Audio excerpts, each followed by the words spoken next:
নমস্কার বন্ধুরা, JS press কুকিংয়ে স্বাগত জানিয়ে আজকে চলে এসেছি নতুন একটি রেসিপি নিয়ে।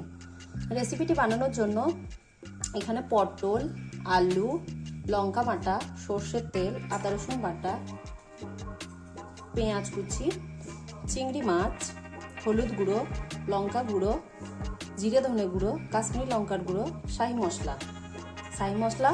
আমি যে শাহি মশলাটা বাড়িতেই বানাই, তো ভিডিও লিঙ্কে দিয়ে দেবো, দেখে নেবেন। এরপর পটলগুলোকে ভেজে নেব এবং চিংড়ি মাছটাকে লবণ এবং হলুদ দিয়ে ভেজে নেব। এরপর কড়াইয়ে সর্ষে তেল দেব।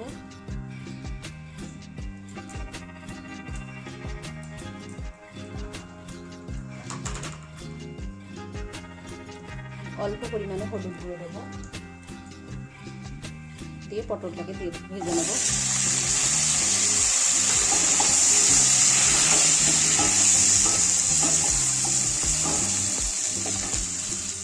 অল্প পরিমাণে একটু লবণ দেব, পটলটাকে এবার ভেজে নেব।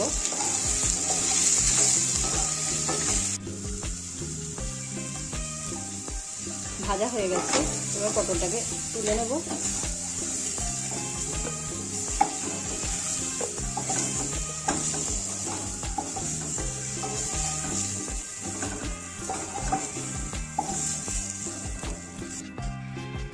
এরপর কড়াই আবার সর্ষে তেল দেব,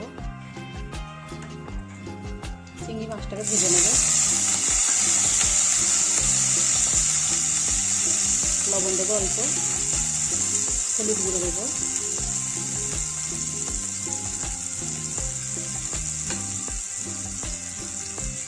লঙ্কা গুঁড়ো দেবো, চিংড়ি মাছটাকে ভেজে নেব।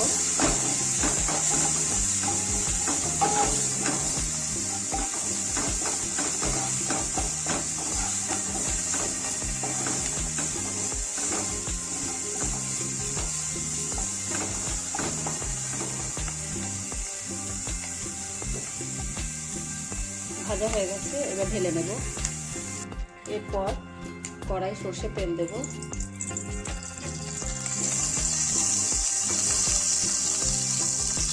পেঁয়াজ কুচি দেব,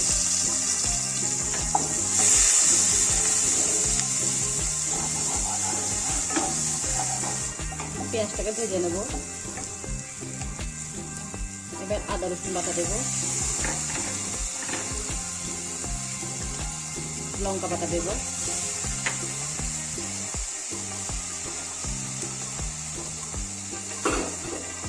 অল্প পরিমাণে একটু জল দেব।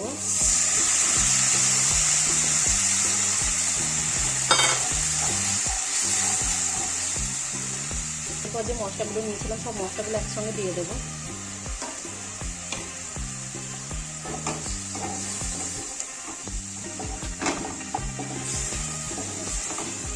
মশলাটা ভালোভাবে কষিয়ে নেব।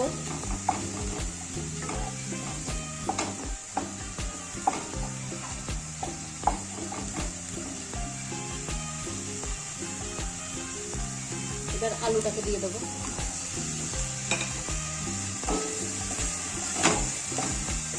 অল্প পরিমাণে একটু জল দেবো।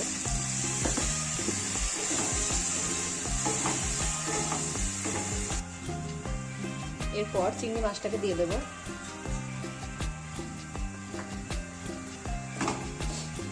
চিংড়ি মাছটাকে ভালোভাবে মিশিয়ে নেবো আলুর সঙ্গে।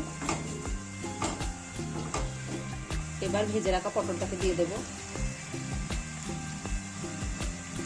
স্বাদ মতো লবণ দেব।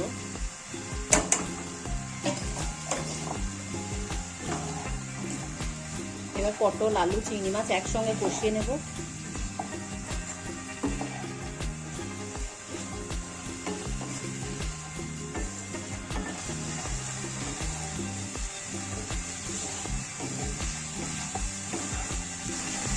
কষানো হয়ে গেছে, এবার পরিমাণ মতো জল দেব।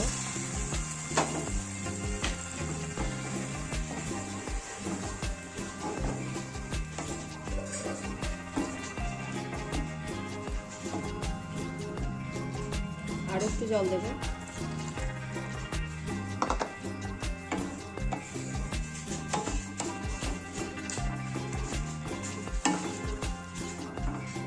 এরপর ঢাকা দিয়ে রান্না করে নেব।